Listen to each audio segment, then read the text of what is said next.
Prenons le cas de Jacques Chirac. Il est élu en 1995, en phase solsticiale.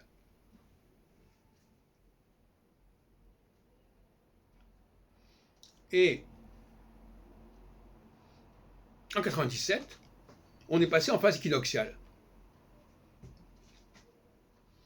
C'est la fameuse dissolution de l'Assemblée nationale et l'arrivée d'une nouvelle cohabitation sous la direction de Lionel Jospin pendant 5 ans. Donc on a là, encore une fois, un mauvais timing des institutions, puisqu'on élit quelqu'un à un moment donné, et au bout de 2 ans, il y a un changement de phase. C'est pas possible. On a ça, j'ai montré constamment, on a ce genre d'erreur, de dysfonction, de mismatch.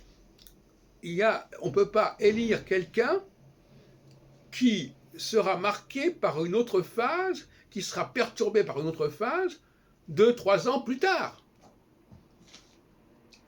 Il faut accepter. Je pense d'ailleurs que le 21e siècle le comprendra très bien. C'est hors de question. Certains diront, mais comment peut-on le savoir? On peut le savoir parce que l'astrologie dit clairement à quel moment une phase commence et une phase se termine. Il n'y a pas de mystère là-dessus. Une fois qu'on a accepté le système. Bon. Donc, disons les choses clairement, cette règle de base aurait dû être comprise depuis très longtemps, à la fois par les astrologues qui n'ont pas comprise eux-mêmes, puisqu'ils se sont fourvoyés dans d'autres conceptions à la Barbeau sur les conjonctions planétaires ou sur l'entrée d'une planète dans un signe, etc. Et ils sont passés à côté de relation entre la planète et les axes équinoxiaux et solsticiaux, ce qui est pourtant le b.a.-ba, la base même de toute théorie zodiacale, notamment.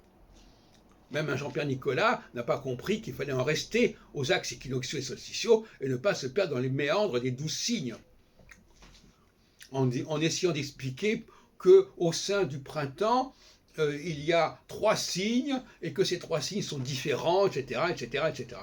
Ça, c'est du pipeau. Donc, il faut arrêter cela.